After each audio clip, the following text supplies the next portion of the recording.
சிறப்பான வாழ்க்கையை அடுத்ததாக ஒவ்வொரு பிள்ளைகளுடைய தனிச்சிறப்புகள் இருந்திருக்கிறது. அதாவது பெற்றோர்கள் அதை அறிந்து அதற்கு பொதுவாக அந்த பிள்ளைகளை கொண்டு வரும். நிறைய பேருக்கு தெரியறதில்லை. நல்லா ஒவ்வொருத்தருக்கும் ஒரு அறிவு கொடுத்து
இஸ்லாமிய கலாச்சாரத்தை நடைமுறைப்படுத்தக்கூடிய பிள்ளைகளாக நாம் வளர்க்கணும். இஸ்லாமிய கலாச்சாரம் என்ன?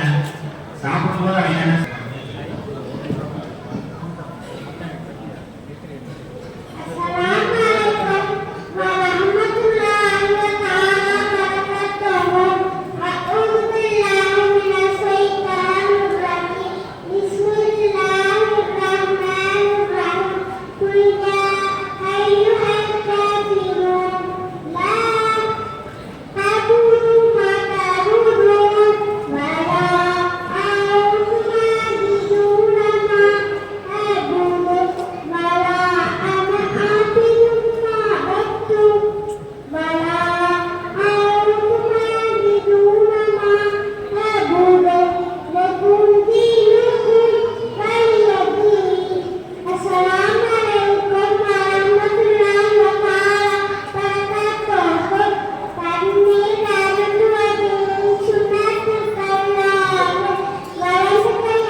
தண்ணீரை முதல்ல பிஸ்மில்லா சொல்லி பிள்ளைகள் தண்ணி குடிக்கும்போது செய்யலாம். நீங்கள் பாருங்க, பிஸ்மில்லா சொல்லி குடிக்கணும். ரெண்டாவது உட்கார்ந்து குடிக்கிறது. அடுத்ததாக தண்ணீரை பார்த்து அதில் எதுவும் குடிச்சிருக்கான்னு பார்த்து அது மாதிரி சுவாசம் 3 முறை சுவாசின்னு சொன்னால் கொஞ்சம் கொஞ்சமாக குடிக்கிறது. கடகடாக குடிக்கிறாங்க. நிறைய பிள்ளைங்க இந்த பாட்டிலில் தண்ணி குடிக்கிறாங்க, கடகடாக குடிக்கிறாங்க. உடலுக்கு பல்வேறு நோய் ஏற்படுத்தக்கூடிய ரசூல்லா சொன்ன சுண்ணத்துகள் தான் நமக்கு ஆரோக்கியமான வழிகள். இப்போ அந்த மாதிரி குடிக்கணும். குடித்து முடிச்சுக்கிட்டு அல்ஹம்துலில்லாஹ் சொல்றது, இதெல்லாம் தண்ணியை குடிப்போம் பிள்ளைகள் செய்கிறதா என்பதை தாய்மார் கவனிக்க தந்தைமாரை பொறுப்பில்லை, அவங்க வேலை பார்க்க போயிடுவாங்க. தாய்மார்கள் ஒவ்வொருத்தரும் நான் சொல்றேன், இவர்களுடைய தாய் மட்டும் இல்லை, எல்லாருடைய தாய்மார்களும் தண்ணி குடிக்கும்போது இந்த 6 விஷயத்துல செய்யறாங்க கண்காணி. அதான் சாப்பிடுறதுடைய ஒழுக்கம் என்னன்னு சொல்லுவாரு, அதை கவனிங்க, அதை நீங்க என்ன செய்யணும், ஒவ்வொன்றையும் செய்யணும். இப்படி செஞ்சீங்கன்னா தான் இஸ்லாமிய கலாச்சாரத்தை நீங்க உங்க பிள்ளையை வளர்க்குறீங்கன்னு போடும். நீங்க மாற்றமாவத்தை செஞ்சாருன்னா அவன் இஸ்லாமிய கலாச்சாரத்தை மாற்றமா செய்யறான். ஒருத்தர் நின்று தண்ணி குடிக்கிறான், இஸ்லாம் சொல்லாம தண்ணி குடிக்கிறான், மடக்கு தண்ணியை குடிக்கிறான், தண்ணி குடிச்சு அலுவலா சொல்ல, இந்த மாதிரிலாம் செய்யறாங்கன்னா இஸ்லாமிய கலாச்சாரத்தை மாற்றமா இருக்கிறான்னு பொருள். உங்க பிள்ளையை நீங்க ஒழுங்கா வளர்க்கலான்னு பொருள். அதனால இதெல்லாம் செய்யறான்னு நீங்க கவனித்து அதை பழக்கப்படுத்தணும். நல்லா எல்லாருக்கும் ஞாபகம் கொடுத்தோம். அடுத்து சாப்பிடுவதுடைய ஒழுக்கங்கள் சொல்வதற்காக மாணவரியை அப்துல் மஜீத் வருகிறார்.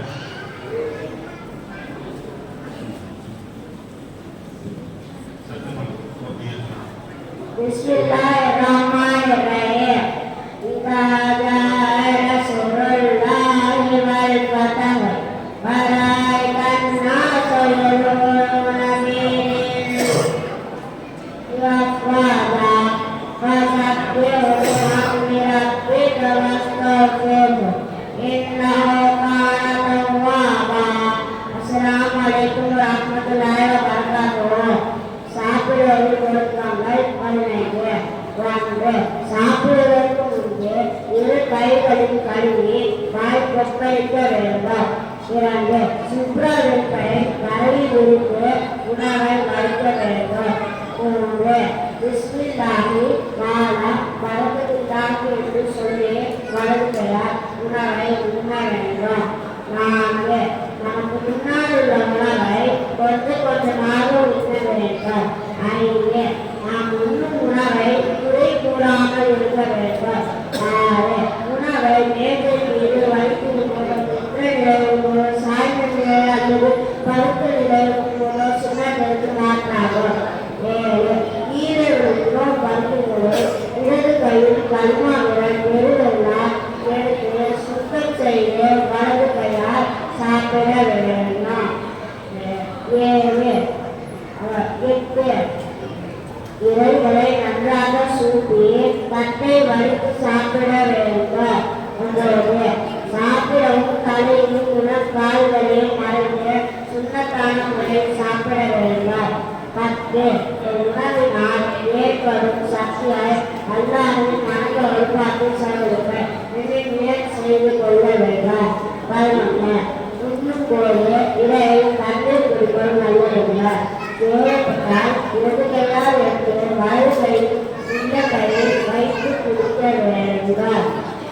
12 தண்ணீரை ஒட்டகத்தை போல் ஒரே மூச்சில் குடிக்காமல் 2 அல்லது 3 முறையாக குடிப்பது. பாத்திரத்தில் மூச்சு விடாமல் ஊதாமல் குடிக்க வேண்டும். 13 ஒன்று கொடுப்பதை அல்ஹம்துலில்லாஹி அத்தாமனா வசகாரா வஜால்னா மினல் முஸ்லிமீன் என்று துஆ ஓத வேண்டும். 14 கைகளில் வாய் கொப்பளிக்க வேண்டும். 15 கற்களில் கறி துகள்களும் வேறிடம் உள்ள இடது கையால் எடுத்து சுத்தம் செய்ய வேண்டும். அதை எடுத்து உண்ணக்கூடாது. இந்த சுண்ணத்துகளை ஒழுக்கங்களை பேணி நடப்பவர்களாக அல்லாஹ் என்னையும் உங்களையும் ஆக்கியவர்கள் பெருமானாக ஆமீன். அஸ்ஸலாமு அலைக்கும் வரஹ்மத்துல்லாஹி வபரகாத்துஹு. முக்கியமா சாப்பாடு சாந்திக்கு சாப்பிடுறது, தலைவரடி சேவையை சாந்திக்கு சாப்பிடுறது, அதை படுத்துக்கிற பிள்ளைகள் படுத்து கொண்டு சாப்பிடுறது, இதெல்லாம் சுண்ணத்திற்கு மாற்றமானது அப்படின்னு சொல்றாங்க. அதில் கவனம் செலுத்தணும். சின்ன பிள்ளைகள் படுக்கப்படியே சாப்பாடு போவாங்க, படுக்க வைத்து சாப்பாடு சுண்ணத்திற்கு மாற்றம். சாந்திக்கு சாப்பிடுறாரு, சோதனை சாந்திக்கு சாப்பிடுறது, நல்ல விஷயங்கள் சாந்திக்கு சாப்பிடுறது, கீழே தரையில் வந்து சாப்பிடுவது தான் சுண்ணத்தான முறை. டேபிள் நெஞ்சில அவசியமா உட்காரலாம், இல்லை சொன்னா கீழே உட்காந்து சாப்பிட சிறப்பானது அப்படின்னு சொன்னாரு. அல்லாஹ் அந்த ஒழுக்கங்களை பேடி நடப்பவராக அவரையும் அல்லாமல் நம்மையும் அல்லாஹ் கேட்குவாங்க. அடுத்ததாக மாணவர் ஹஜ் அப்துல் ஹாதி தூங்குவதுடைய ஒழுக்கங்கள் சொல்லுங்கள். சூறாவளி நேரத்தில் ஒழுக்கம் அஸ்ஸலாமு அலைக்கும் வரஹ்மத்துல்லாஹி வபரகாத்துஹு. தூங்குவது பற்றிய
முஸ்லீம் கழித்தால் சுத்தம் செய்து வருவது என்பது இஸ்லாமியர்களுக்கு நபிகள் நாயகம் ஸல்லல்லாஹு அலைஹி வஸல்லம் கற்றுத்தந்த உயர்வான நாமம்.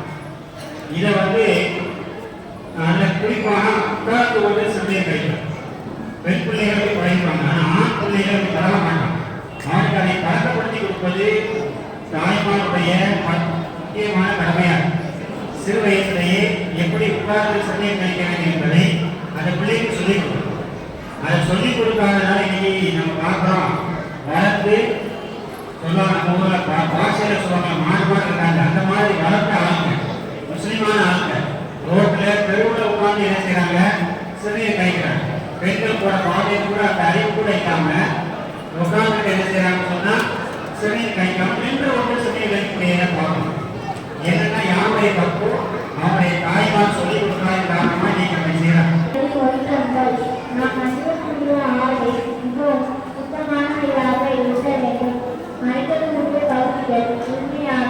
மழைப்படி அணிய வேண்டும். அணியும் ஆடையில் விமோசனம் இருக்கக்கூடாது. ஆண்கள் உடுத்துகின்ற ஆடைக்கு சிவப்பு மற்றும் மஞ்சள் நிறங்கள் இருக்கக்கூடாது.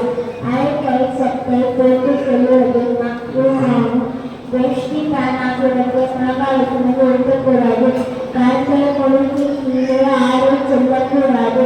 நம்முடைய ஆடை சொந்தமான முறையாக நீராக இருக்க வேண்டும். ஆடை ஓடி கொள்ள வேண்டும். பெண்களுக்கு ஆடை உடல் முழுவதும் மதிப்புள்ளதாக இருக்க வேண்டும். எனினும் இரு கைகள் கணிசங்களை முகமாதிரியை தெரிவிக்கலாம். இருப்பினும் குழப்பம் ஏற்பட்டு என்றால் முகத்தை மறைப்பது வாழ்ந்தாது. தலைமுறை தெரியாத அளவிற்கு தலையிலிருந்து பிற்காலத்தை சுத்தத்தை அணிந்து கொள்ள வேண்டும்.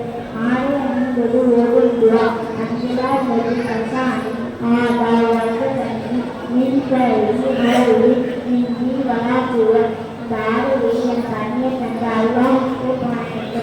அந்த ஆற்றலை சக்தி என்று நான் அண்ணி அவன் பாக்கியம் அளித்தான் என்ற துவாரை ஓட வேண்டும். அஸ்ஸலாமு அலைக்கும் வரஹ்மத்துல்லாஹி வபரகாத்துஹு. ஒவ்வொன்றும் நான் வளர்க்க சொல்றேன். நினைக்காதீங்க, ஒரு சந்தர்ப்பம் சில ஞாபகத்தில் சில விஷயங்கள் தாய்மார்கள் எல்லாரும் வந்திருக்கக்கூடிய இடத்துல நான் ஞாபகம் பண்ணுறேன். வேறு நேரங்களும் கிடைக்காதனால இதை சொல்கிறேன், கொஞ்சம் பொறுத்துங்க. இதை மட்டும் நான் ஒரு சின்ன விளக்கம் சொல்ல நான் விரும்புகிறேன். இப்போ ஆடை அணியும் பொழுது ட்ரெஸ்ஸு நீங்கள் வெளியே போய் தான் வாங்குறோம். இதில் நிறைய சுத்தத்துறை முறைகள்லாம் சொன்னார். நாம் அணியக்கூடிய ஆடை சுத்தமாக இருக்கணும். மறைக்க வேண்டிய உறுப்பை முழுமையாக மறைக்கணும். ஆண் பிள்ளையாக இருந்தாலும்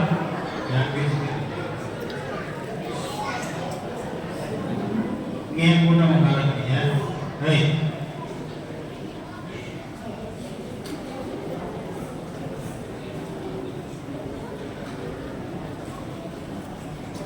ரொம்ப முக்கியமாக ட்ரெஸ் வாங்க போகும்போது தாய்மார்கள் ரொம்ப கவனமாக இருக்கும். புதுசாக ஃபேஷன் சொல்லி ஏதாவது வாங்கி வந்துடுறோம்.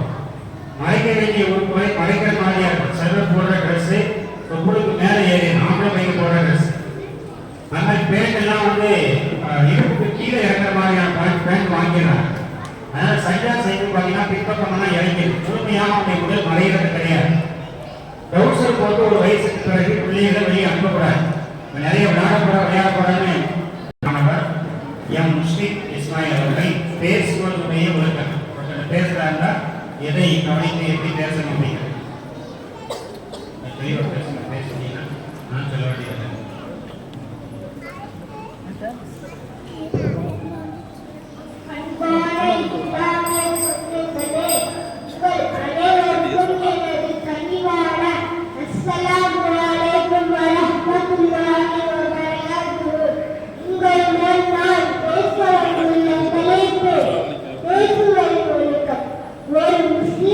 பேசினால் முதலில் சலாம் சொல்லி பேச்சை ஆரம்பிக்க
ரசூல்தீன் அவர்கள்